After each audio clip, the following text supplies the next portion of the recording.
আপনাদেরকে হোয়াটসঅ্যাপে কেউ কোনো ফটো বা ভিডিও পাঠালে সেই ফটো বা ভিডিও অটোমেটিক আপনাদের মোবাইল ফোনের গ্যালারিতে সেভ বা ডাউনলোড হয়ে যায়। কিভাবে এই সেটিংসটি বন্ধ করবেন তা আজকের এই ভিডিওতে আমি আপনাদেরকে দেখিয়ে দেব। প্রথমেই আপনারা আপনাদের মোবাইল ফোন থেকে হোয়াটসঅ্যাপ অ্যাপ্লিকেশনটি ওপেন করবেন এবং ওপরে থ্রি ডটে ক্লিক করে দিবেন।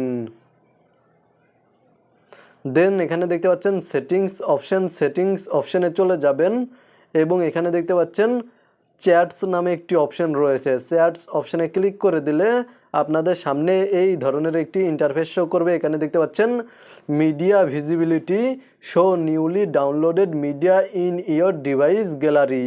এই অপশানটি যদি অন থাকে তাহলে এই অপশানটি অফ করে দিবেন।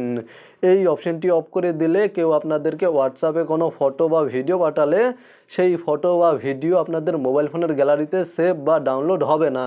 ভিডিওটি দেখে উপকৃত হয়ে থাকলে অবশ্যই কমেন্টে জানাবেন। ভিডিওতে একটি লাইক করে সাথেই থাকবেন।